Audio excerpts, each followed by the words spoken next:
Más de poder, levante la mano. Amén. Vamos a hacer una oración. Amantísimo Dios, Padre glorioso, derrama tu Espíritu, Señor, en esta congregación, Padre, en cada una de las personas que estamos aquí, Padre. Nos acercamos confiadamente a tu trono de gracia, Padre bendito, pidiéndote que tú hables a nuestros corazones, que tú nos guíes a toda verdad y a toda justicia, y que podamos oír atentamente a lo que tu Espíritu Santo quiere decir a tu iglesia. En el nombre de Jesús. Amén y amén. Yo creo que muchos de ustedes, incluyéndome a mí, alguna vez nos hemos sentido que los problemas son tantos, las tribulaciones, que nos hacemos la pregunta, ¿cuánto más tengo que soportar? ¿Alguien aquí se ha hecho esa pregunta? ¿Cuánto más tengo que aguantar? ¿Cuántas tribulaciones tengo que pasar, Señor? No veo la luz al final del túnel. Preocupación tras preocupación. Y sabes, déjame decirte algo, y no es para desanimarte, sino para que estemos alertas, que tenemos un enemigo llamado Satanás. Señor lo reprenda. Y Satanás te odia, me odia con todo su ser. ¿Sabían eso? Y él va a hacer todo lo posible para destruir tu matrimonio, para destruir tu hogar, para destruir todo lo que tú tienes. Y así como es verdad que Dios nos ama tanto, que dio su vida en la cruz por nosotros, de igual manera es verdad que el diablo nos odia con todo su ser. Pero qué maravilloso es, hermanos, que a través de la oración, nosotros como cristianos tenemos la clave. Nosotros tenemos la victoria a través de la oración. ¿Cuántos dicen amén? Es triste decirlo, hermanos, pero es la realidad también. Muchas veces usamos la oración como el último medio, como el último recurso. Cuando ya no hallamos la puerta, es cuando doblamos rodillas y empezamos a clamar a Dios de todo corazón. Cuando la oración debería siempre ser lo primordial, lo número uno en nuestras vidas. Qué maravilloso, hermanos, es que nosotros volvamos a nuestro primer amor, que hagamos las obras que hacíamos en nuestro primer amor. Y aquí la iglesia del libro de los Hechos, la cual estamos estudiando, estaba creciendo en número y en madurez. Y Satanás estaba enojado y quería destruir y desanimar a los hermanos. Pero en la forma que ellos responden a este ataque del enemigo, nos va a ayudar a nosotros en esta mañana a decir, Señor, ayúdame a tener esa confianza. Ayúdame, Señor, a que venga lo que venga en mi vida, en mi hogar, yo me mantenga firme en tus caminos. Amén. Mire lo que dice los versos 1 al 4. Hechos, capítulo 12, versos 1 al 4. En aquel mismo tiempo, el rey Herodes echó mano a algunos de la iglesia para matarles, maltratarles, y mató a espada a Jacobo, hermano de Juan. Y viendo que esto había agradado a los judíos, procedió a prender también a Pedro. Eran entonces los días de los panes sin levadura. Y habiéndole tomado preso, le puso en la cárcel, entregándole a 4 grupos de 4 soldados cada uno, para que custodiasen, y lo ponían cerca al pueblo después de la Pascua. Qué tremendo es esto, hermanos. El primer punto que quiero hablarles en esta mañana es: Dios mira mis problemas, Dios mira tus problemas. Dios mira lo que dice Primera de Pedro 3:12, está en la pantalla y también está en sus boletines. Primera de Pedro 3:12, porque los ojos del Señor están sobre ¿quiénes? Los justos. Y sus oídos atentos, ¿a qué cosa? A sus oraciones. Pero el rostro del Señor está contra aquellos que hacen ¿qué? El mal. Hermanos, quiero que sepamos que solamente hay un justo y su nombre es Jesucristo. Pero cuando tú y yo lo aceptamos en nuestros corazones, cuando lo hacemos dueño y Señor, obtenemos esta justicia. El Padre nos ve justificado, así como ve a su Hijo. Note algo muy importante ahí en el verso 3 que acabamos de leer, que la muerte de Jacobo y el encarcelamiento de Pedro sucedió ¿cuándo? Durante la fiesta de panes sin levadura, dice el verso 3. Para los que están viniendo al discipulado los lunes, miércoles e incluso el viernes hablamos de esto también, van a agarrar lo que estoy hablando, van a entender claramente y van a decir, Dios no se equivoca. Dios no se equivoca, hermanos. Porque los lunes estamos viendo el libro de Juan en casa del hermano, se me fue el nombre, José y Magdalena. Y los miércoles estamos viendo también en casa de Juan y Cecilia el libro de Romanos. Y todo esto concuerda, hermanos. Estamos viendo que los panes sin levadura tienen perforaciones, tienen marcas. Y en Isaías 53 hablábamos en ese estudio que Jesucristo llevó nuestras heridas. Su cuerpo fue perforado, fue partido, su cuerpo quedó como carne molida. Y hermanos, esto, hermanos, nos habla de sacar de nuestro hogar toda la levadura. Y la Biblia habla de la levadura como el pecado. El pecado. Jesús en Juan, el lunes estamos viendo que entró a la iglesia, al templo, y volteó todas las mesas porque habían hecho la casa de Dios casa de ladrones.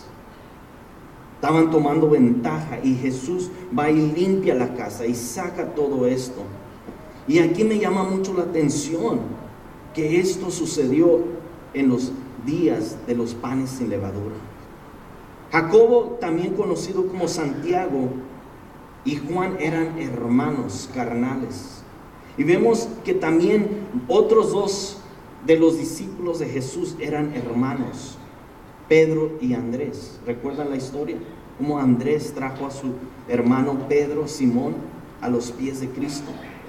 Y esto me lleva a esa hermosa escritura que dice, cree en Jesucristo y serás salvo tú y toda tu casa.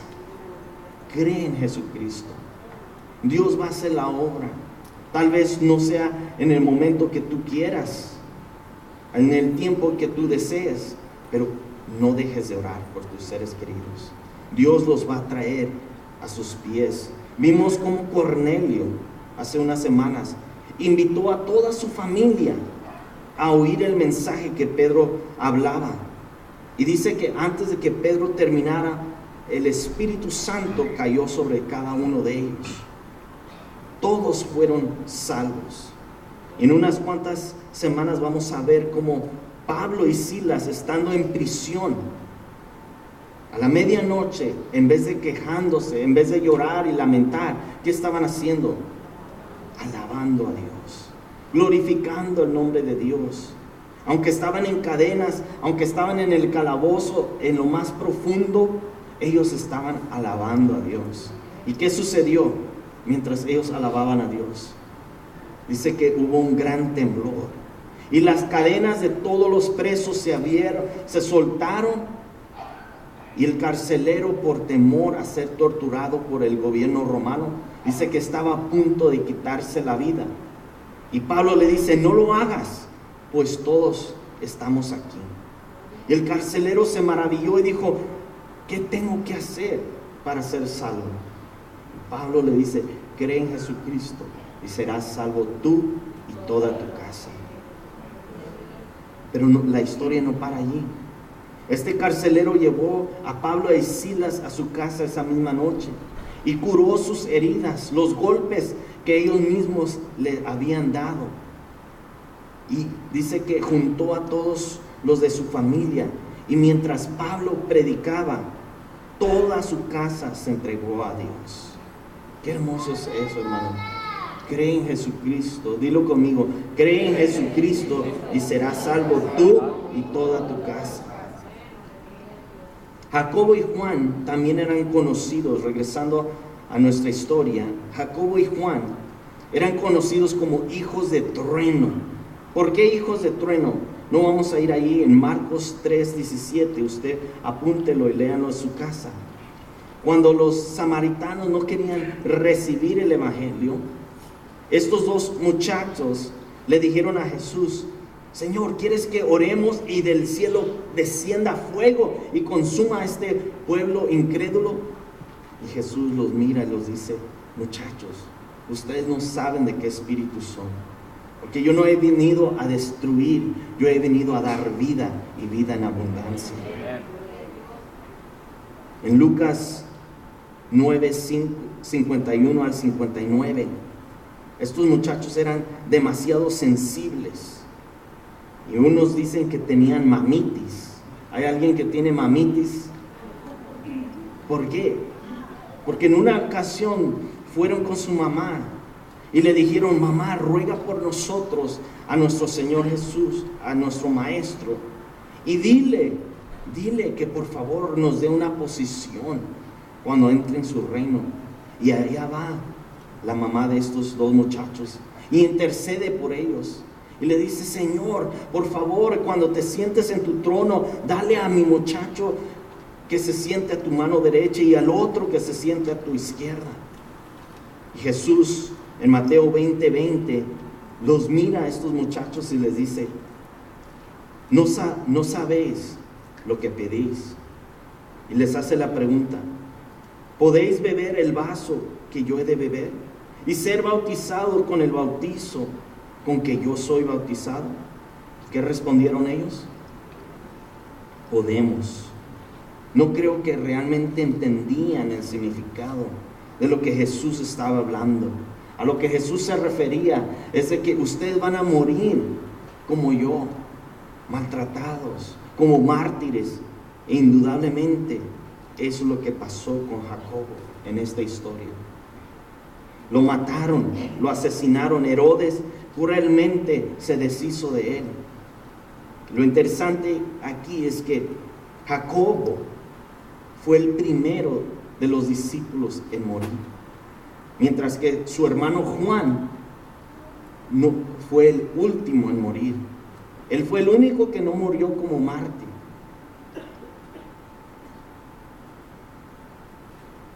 Aquí a continuación, hermanos, vamos a ver un acontecimiento maravilloso, un milagro sobrenatural, donde Dios libera a Pedro de la cárcel. Pero antes de leerlo, yo quiero preguntarles, porque muchos me han preguntado, pastor, ¿por qué Dios libera a algunos y a otros los deja a morir? ¿Por qué Dios sana a otros y no sana a otros? Santiago era un joven, tenía 30, 40 años y tuvo que morir. Muchos preguntan el por qué no es justo. Y honestamente, déjame decirte, la Biblia no nos dice el por qué.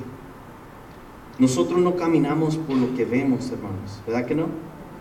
Caminamos por fe, no por los sentimientos, porque los sentimientos nos traicionan. Caminamos por fe, sabiendo que Dios tiene un propósito y un plan. Hace unas semanas, una hermanita me comentaba la historia de un misionero allá en África, y se hizo una película de la vida de este varón de Dios. La película se llama Faith Like Potatoes. ¿La han visto? ¿Han oído? Fe como papas. Y en esta historia relata la fe de este hombre que va y a una muchachita, a una joven, le cayó un rayo. Y ella va y ora por esta joven y le dice: muchacha, levántate. Ya estaba muerta, pero le dice: levántate. Y en ese mismo instante Dios le devolvió la vida. Pero así, con esa intensidad y ese fervor, unos cuantos días después murió su sobrinito. Y por más que él oró y le pidió a Dios: Señor, levanta a mi sobrino, ¿por qué no lo sanas? ¿Por qué te lo llevaste? La respuesta no vino.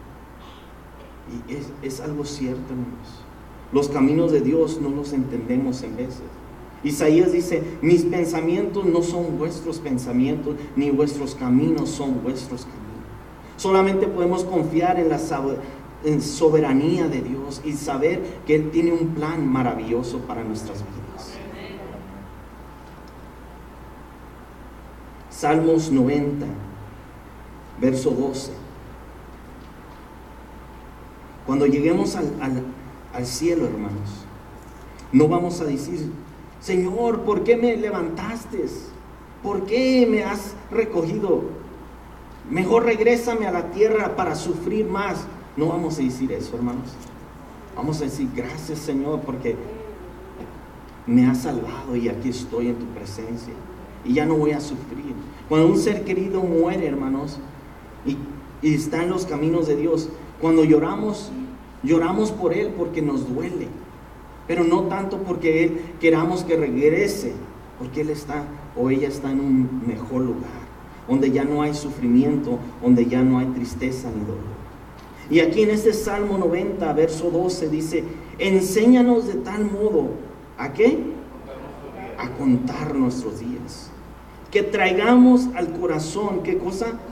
Sabiduría. ¿Qué significa esto, hermanos? Enséñanos de tal manera a contar nuestros días. Lo que Dios nos está diciendo, hermanos, es de que debemos que redimir el tiempo. Debemos que aprovechar cada segundo, cada instante que Dios nos presta en esta vida, como cantábamos este canto tan hermoso: mientras haga aliento en mí, Dios, haz tu obra en mí. Ese es tu sentir, hermano. Mientras Dios te dé aliento, mientras tu corazón aún palpite, Dios, haz tu obra en mí, sea la cual sea. En veces la voluntad de Dios para algunos no es bonito, pero Señor, haz tu obra en mí.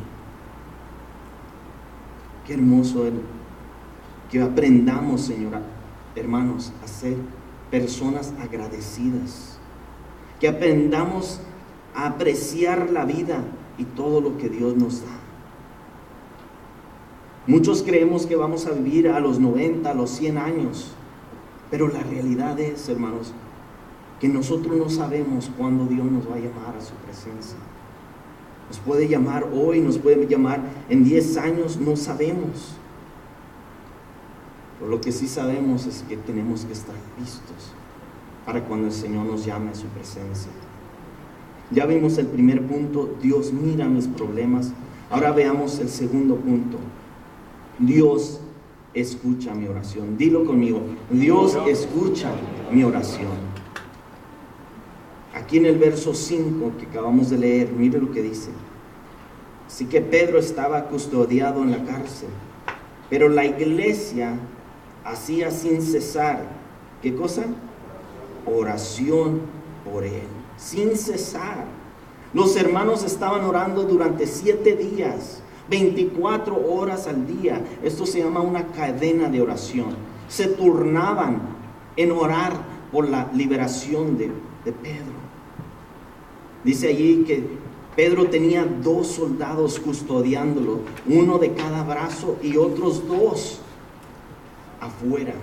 Un total de 4 soldados, y se turnaban cada 4 horas, así que eran 16 soldados que día y de noche lo estaban custodiando. Quiero darles 4 principios